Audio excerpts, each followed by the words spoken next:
La PrEP s'adresse à des personnes qu'on estime qu'elle est à risque d'être exposée au VIH. La PrEP, c'est la prophylaxie pré-exposition qui vise à donner de la bithérapie, le Truvada, à des personnes qui sont séronégatives pour qu'elles restent séronégatives. Elle s'adresse aux hommes et aux femmes à partir de l'âge de 15 ans.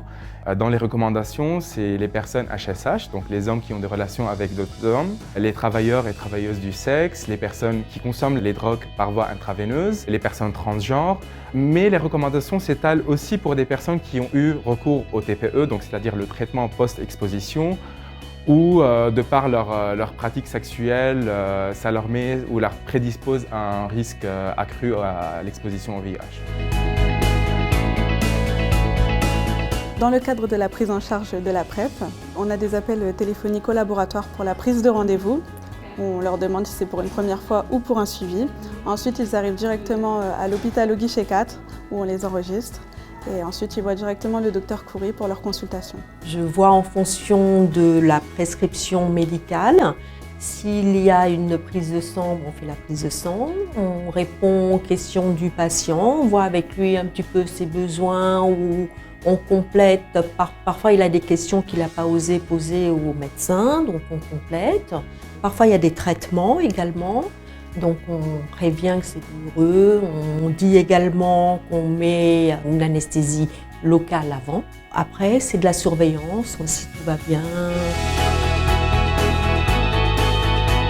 La PrEP n'est pas simplement une prescription, c'est vraiment un programme à suivre. L'usager ou l'usagère sont accueillis au niveau du CEGID. Au départ, on explore les attentes, les motivations, le niveau de connaissance par rapport à la PrEP. On voit par la suite si ça correspond, oui ou non, au niveau des attentes de la personne. Il y a le côté biologique, il y a des prises de sang et des prélèvements biologiques à faire en s'assurant qu'il n'y a pas de contre-indication, il n'y a pas d'infection sexuellement transmissible ou IST. On vérifie la tolérance clinique, est-ce qu'il y a des effets secondaires, est-ce qu'il y a une bonne observance et par la suite on voit si ça répond toujours aux objectifs de la personne avec une bonne prise.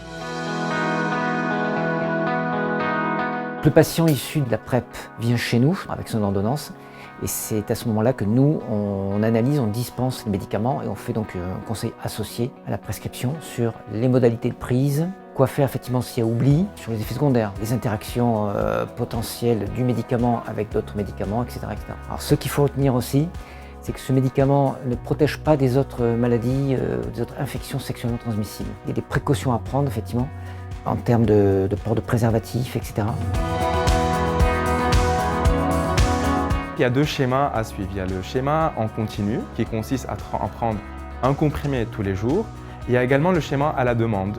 C'est un schéma qui est en discontinu, qui correspond à la protection d'un événement sexuel en anticipant en avance, en prenant 2 comprimés entre 24 heures et 2 heures avant l'événement sexuel, puis 24 heures après, puis 24 heures donc.